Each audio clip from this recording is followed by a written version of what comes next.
Bonsoir à tous, bienvenue à ce journal. Le Premier ministre Dr Cheikh Modibo Diarra a rendu visite ce matin à Kati au président du CNRDRE, le capitaine Amadou Aya Sanogo. La rencontre se tient 2 jours après la nomination du chef du gouvernement. Les échanges entre les deux personnalités ont porté sur les grands sujets de l'heure, notamment la formation du gouvernement, le rétablissement de l'intégrité territoriale et les dernières interpellations de personnalités civiles et militaires.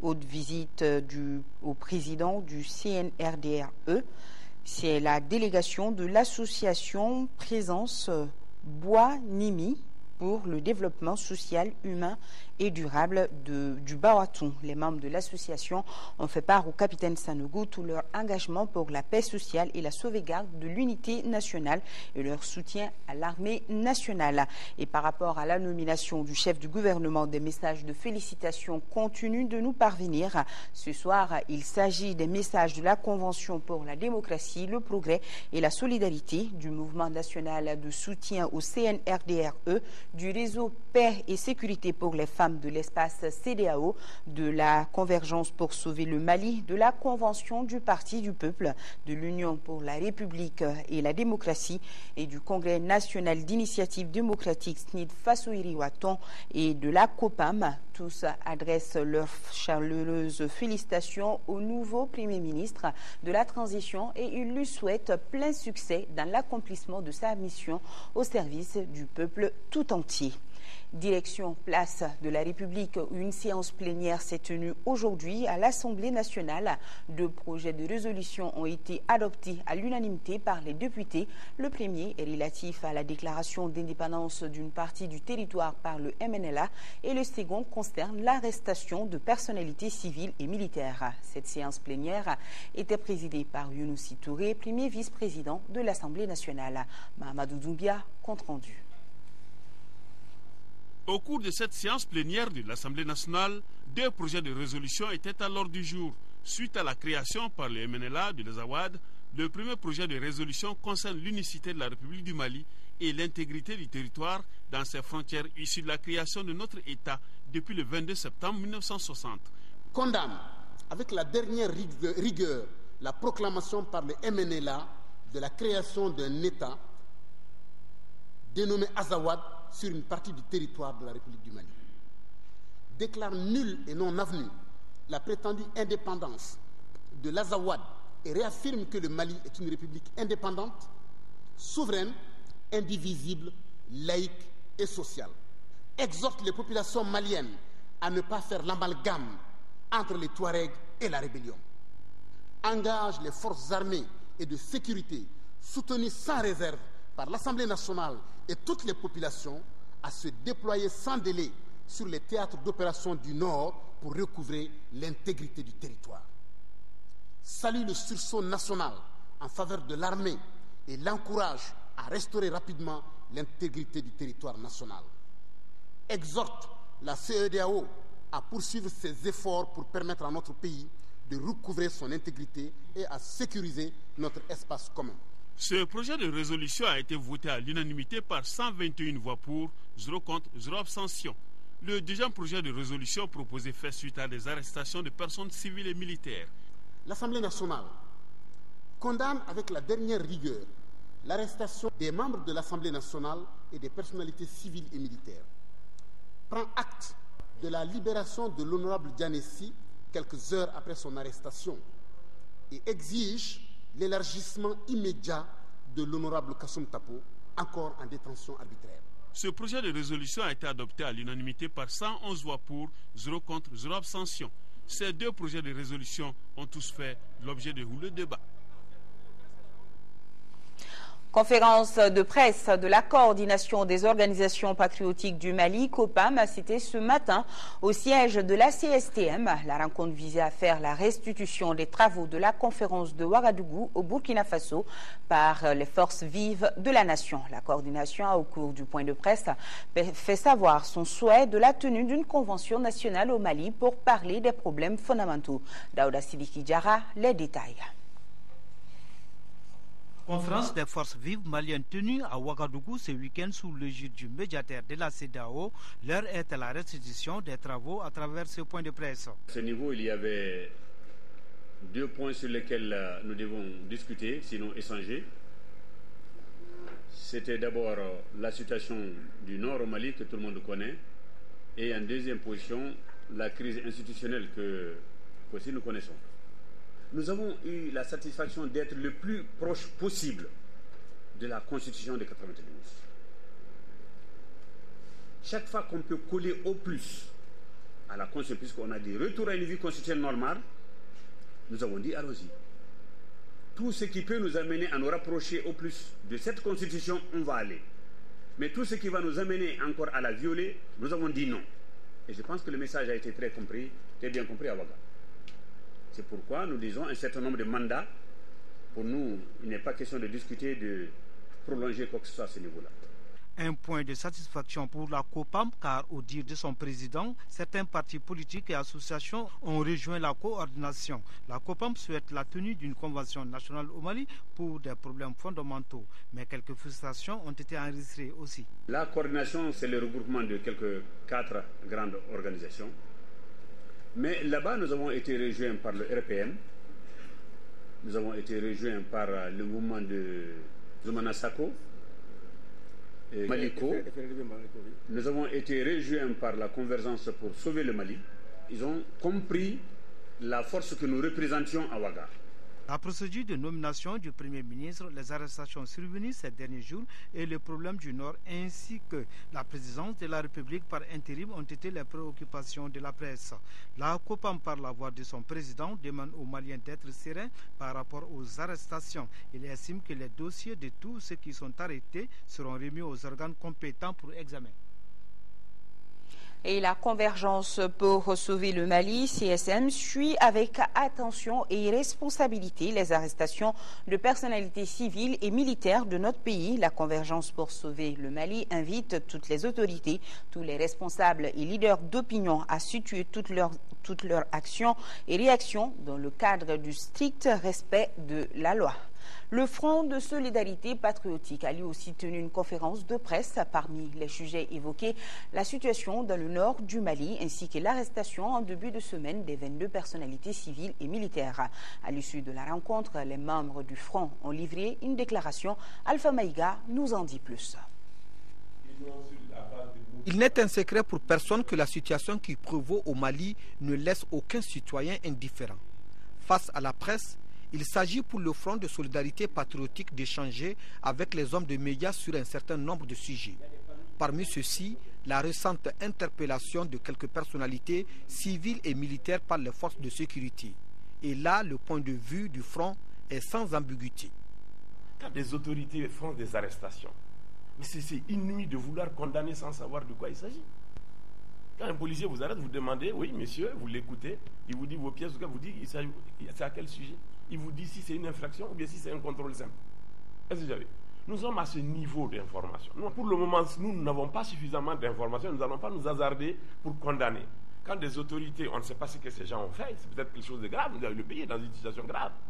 Et si nous condamnons, après on vient nous dire que non, voilà ce que vous en faites, vous avez condamné en méconnaissance de cause. Ça ne se fait pas politiquement.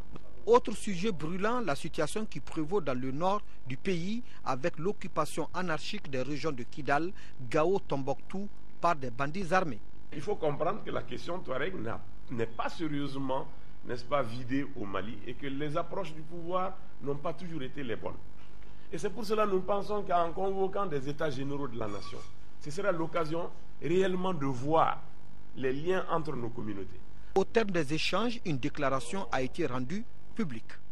Nous déclarons à accompagner le processus de transition sidéré par l'état de délabrement moral et matériel dans lequel le pouvoir ATT a durablement plongé le pays. Exprimons fermement notre désapprobation totale et notre vive condamnation de tout règlement du sort du Mali au mépris du peuple en dehors du sol national.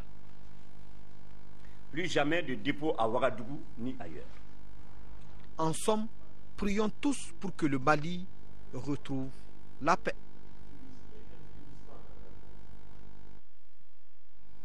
Toujours dans l'agenda des conférences de presse, le bureau exécutif du syndicat national de l'éducation et de la culture s'est penché sur le cas des centaines d'élèves déplacés ou résidents au nord du Mali qui sont privés des cours et vivent avec leurs parents dans une situation critique. Agali Aguissa nous en parle.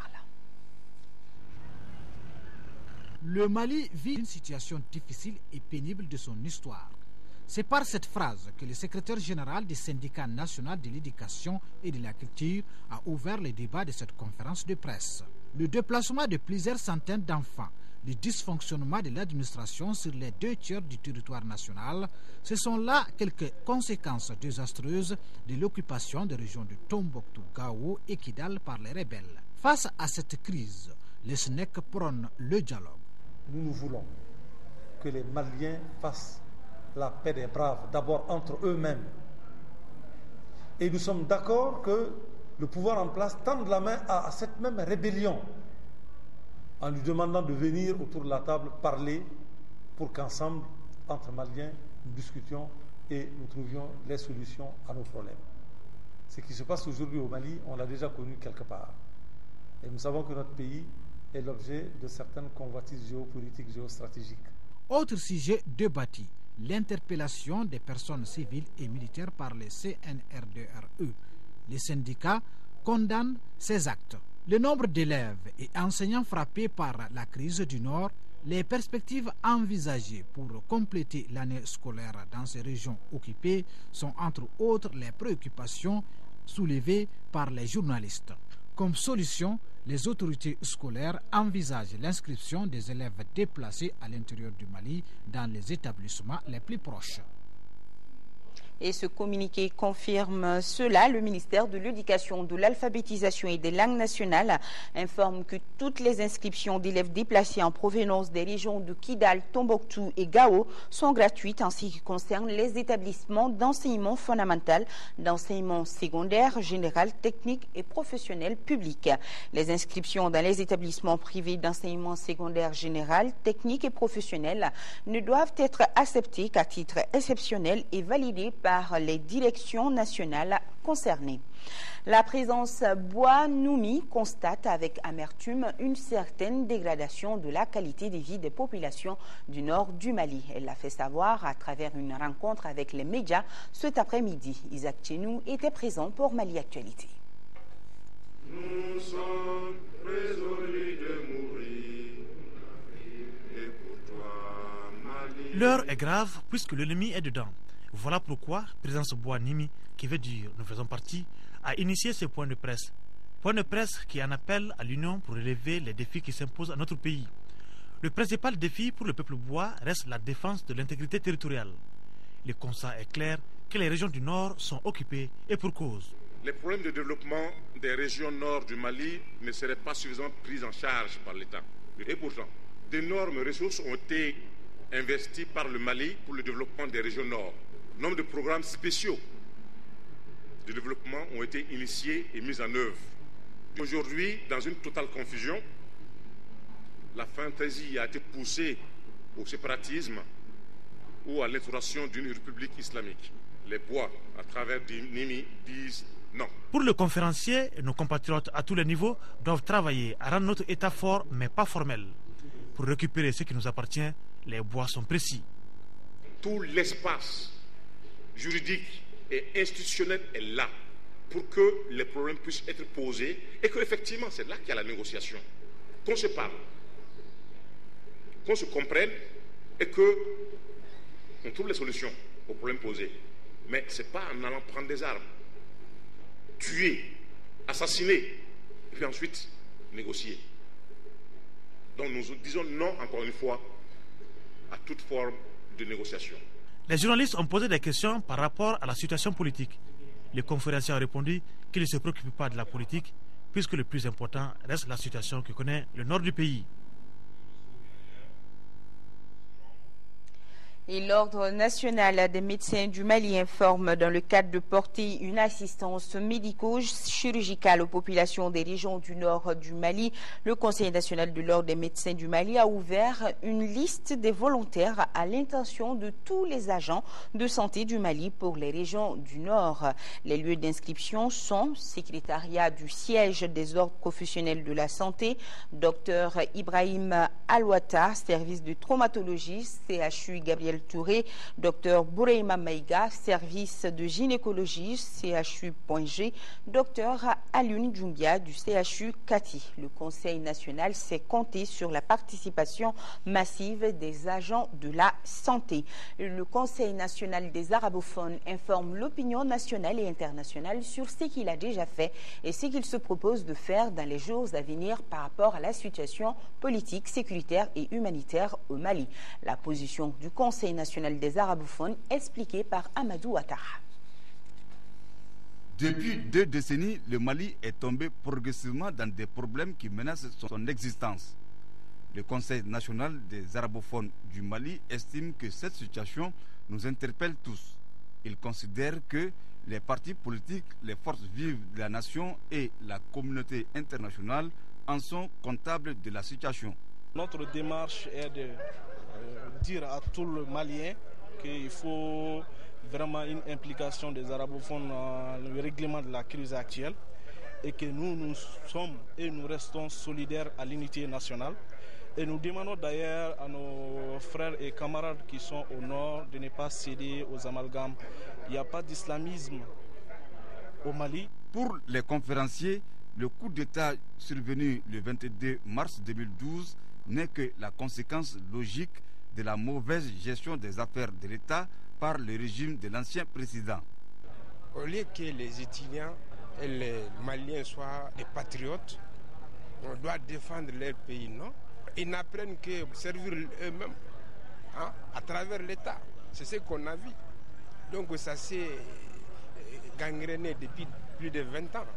Parlant de l'accord cadre du 1er avril 2012, le Conseil national des arabophones du Mali constate que malgré des insuffisances, il a permis de poser les jalons juridiques de sortie des crises. Je pense réellement que l'accord répond aux aspirations des Maliens. Un accord, c'est une déclaration d'intention d'agir. Il s'agit de dégager les principes généraux. Donc ce n'est pas une ligne de conduite à suivre en détail. Les conférenciers ont, au nom de leur mouvement, salué la rencontre des forces vives de la nation au Burkina Faso et ont exprimé leur adhésion aux conclusions qui en sont issues. Hier, à l'archevêché de Bamako, de la 3e session ordinaire de la conférence épiscopale du Mali.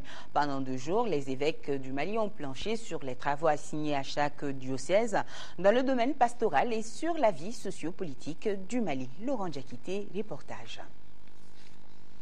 Au cours de cette 3e session ordinaire de la conférence épiscopale, les évêques du Mali, notamment ceux de Bamako, Sikasso, Ségou, San et Mopti, ainsi que l'administrateur apostolique du diocèse de Caille et le secrétaire général de la dite conférence, ont d'abord adopté et approuvé le procès verbal de la dernière session, puis vérifié les tâches confiées à chaque diocèse dans le domaine pastoral. Les évêques du Mali ont également planché sur la vie politique de notre pays. Le gros point de la réflexion fut la situation actuelle qui est la nôtre au point de vue socio-politique. Elle a constitué le point fort de nos échanges et à cet effet donc, les évêques ont jugé nécessaire, après avoir partagé, de s'adresser aussi aux communautés chrétiennes et aux personnes de bonne volonté. La conférence épiscopale du Mali a fait des bénédictions pour que la paix et la stabilité reviennent dans notre pays pour le bonheur de tout un peuple. La prochaine session ordinaire des évêques du Mali est prévue en septembre prochain. Remise d'attestation à une cinquantaine d'élèves sourds-muets des diplômes de fin d'études secondaires remis par des responsables de la Direction nationale de l'ESICA. La formation a été possible grâce à l'appui financier de la Direction nationale de l'emploi et de la formation professionnelle. Ces diplômes ouvrent les portes de la vie professionnelle à ces déficients auditifs, nous dit Fatoumata Kone, reportage. Ils sont au moins une cinquantaine d'élèves sourds-muets à recevoir leur diplôme de fin d'études professionnelles. Ils ont suivi pendant 6 mois une formation en menuiserie, plomberie, électricité, entre autres. Coût total de la formation, 13 millions de francs CFA. Elle est financée par l'EIDH, la Direction nationale de l'emploi et de la formation professionnelle, et celle de l'ESICA. Ceux qui étaient en 9e maintenant, qui n'ont pas pu faire le DF, il fallait trouver un moyen pour ne pas les laisser tout le temps en 9e ici. Il fallait trouver une solution à leurs problèmes. La solution proposée ici, c'était de les envoyer à l'ESICA pour faire une formation pratique. C'est bon de former, il faut des mesures d'accompagnement aussi. Donc, si on leur remettait du matériel, et on essayait aussi de les envoyer dans les chantiers construits par l'État, donc ils vont avoir de l'expérience et ils pourront se prendre en charge. Aux entreprises privées, songez à ces jeunes sourds qui, malgré leur handicap, sont parvenus à maîtriser les bases de la Constitution, aidez-les à aller plus loin dans ces corps.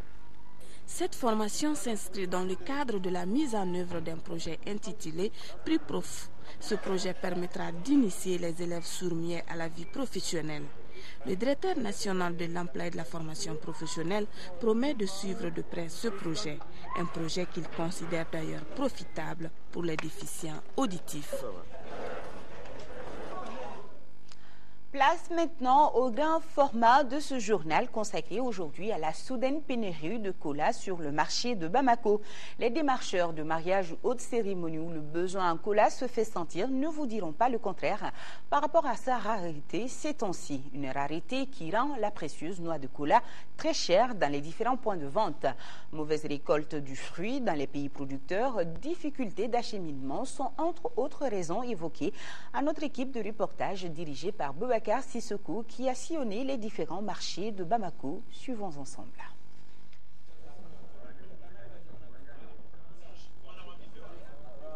Le cola se fait rare au Mali et est très cher. Oui, je dis bien le cola. Il s'agit du fruit du colatier tant prisé par les Maliens, créé dans nos us.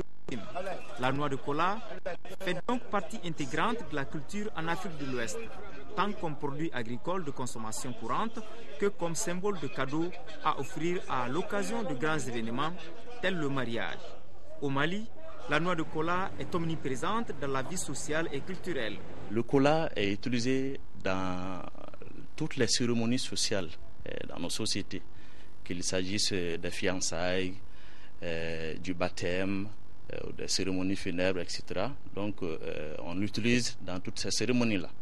Alors j'ai dit que ça permet de créer des relations sociales en ce sens que la finalité d'une fiançaille, qui est donc de créer ce qu'on appelle donc des unions entre deux conjoints et voire même entre toutes les familles, le cola est à la base effectivement donc de cette création de lien social. Lorsqu'on offre des noix de cola à de vieilles personnes, donc c'est pour non seulement bénéficier de leur estime, mais également leur protection. Les apports que la noix de cola joue dans notre société, c'est pas du tout négligeable.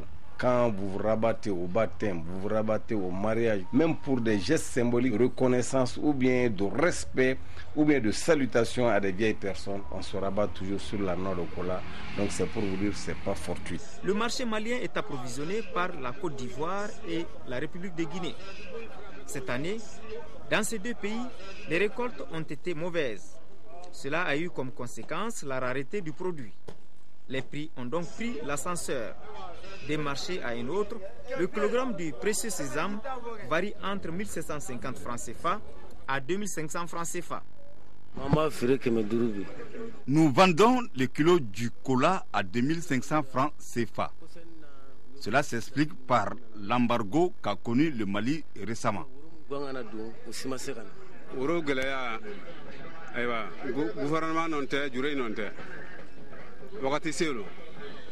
La rareté du cola est due à la période. La récolte a été mauvaise cette année. Il y a également la convoitise des pays comme le Burkina Faso et le Nigeria. On a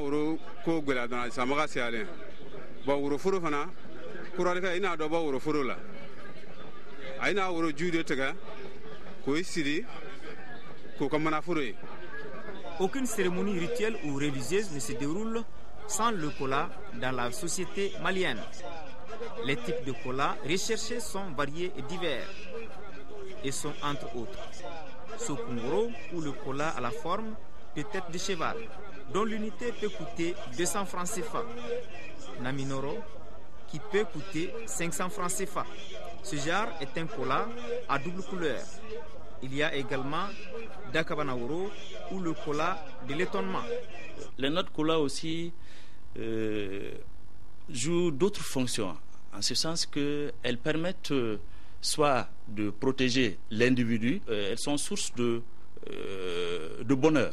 Ça dépend de l'intention de celui qui utilise la note kola. Pourtant, le colatier peut bien pousser là où un manguier prospère. Le kola peut bien réussir au Mali. Quand on le plante, il faut au moins 7 ans pour ses premiers fruits. Sinon, le colatier peut pousser dans les zones humides. J'ai fait plusieurs expériences. Le colatier, c'est le dernier résultat de mes recherches. Sinon, j'étais déjà sur les oranges, les tangors, les tangelos, les agrumes. Mais puisque j'ai parlé de cola, c'est le directeur national des eaux et forêts qui est venu me rendre visite. Et il a été surpris de voir que j'étais en train de faire les récoltes de cola. Il était très surpris. C'est des gousses de 1,5 kg, 2 kg. Et dans le sac gauche, on peut trouver 10 à 15 fruits. Donc il a été étonné. Donc avec les populations qui étaient étonnées, la récolte est partie en quelques jours. Je voulais faire plaisir à mes amis qui ont amené chez eux pour les distribuer et prouver que les colas ont bien marché au Mali. On peut vulgariser le colatier par excellence dans la zone de Sikasso. Moi, j'ai réussi à réussir la cola ici parce que j'ai créé un microclimat. Comme vous voyez, dans la journée, il fait ici maximum 25-30 degrés. Dans la nuit, il fait 12, 13, 14 degrés. Dans la zone de Sikasso et dans la zone de Yanfouela, les colas peuvent réussir parfaitement comme en Côte d'Ivoire. Et dans la zone de Kenyeba aussi, les colas peuvent réussir. Rouge ou blanc, le cola se présente sous la forme de 2 bulles et reste très périssable, d'où la nécessité de le vendre rapidement. En termes de vertu, le cola s'avère être un stimulant indéfatigant. Il est aussi un coupe-faim. Le fait de croquer un morceau de cola me met en forme. Grâce à tous ces facteurs, l'utilisation du cola dans notre vie de tous les jours n'est pas prête à s'arrêter. Aux décideurs donc de vulgariser la production de cola chez nous. Un dossier signé Boubacar Sissoko et c'est ce qui met un point final à cette édition. Merci à nos téléspectateurs de Korogo, Boaké et Saint-France. C'est en Côte d'Ivoire. Bonne suite de programme. Je vous souhaite une excellente nuit et à demain.